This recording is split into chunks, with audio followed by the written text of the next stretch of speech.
for just 5 seconds. What are your thoughts around PMI becoming involved in the Agile space? Well, I've been a project management professional myself since 2001, so I guess I'm at my 10-year reunion this year, actually. My thought is that it's a sign of growth.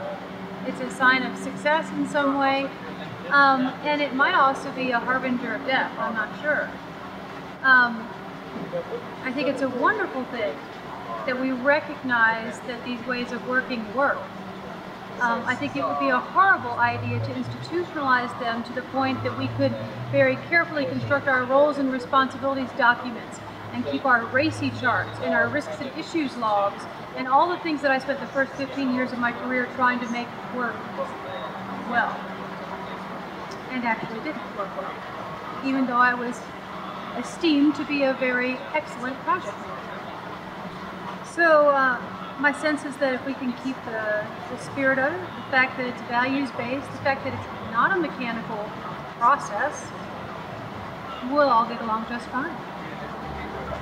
What are your thoughts regarding defining a set of good practices for the Agile certified practitioner?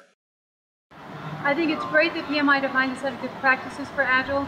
I'm very interested in registered education providers and others that teach those practices, that they also keep values and principles in mind, and if they don't, I think we'll have just about as bad a process as Waterfall or ISO 9000 or any of those other ones that I spent years and years trying to make work.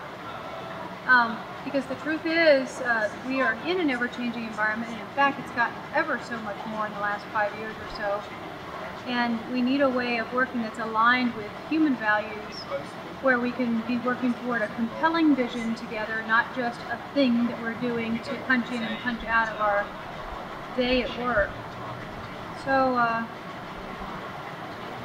it's just fine if we don't forget the values.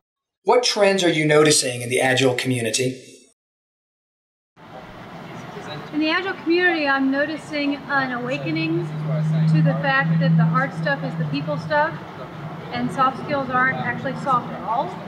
They are very hard. They're hard to do. They bring up the hard things we don't want to look at. And unless we go there, all we can get is maybe just a little bit better than the sum of the parts. Maybe. And we're not satisfied with that in the Agile community at all. We want remarkable results. We want astonishing results. We want fantastic results. And it's what we all focus on. It's part of aligning everyone toward a business value-driven thinking mindset. Is that focus on results, just not just results, remarkable results. So I see us really being focused on that now. As Agile software development crosses the chasm, what are the major challenges you see facing the community over the next couple of years? So I'm thinking of a different chasm than maybe a lot of people are thinking of.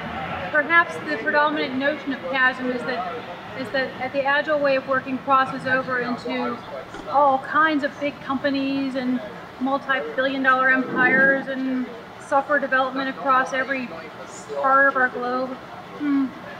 Okay, someone else will talk about that chasm, I'm sure. The chasm I'm interested in talking about crossing is the one where we take Agile outside of software and apply it brilliantly for all other kinds of projects and endeavors.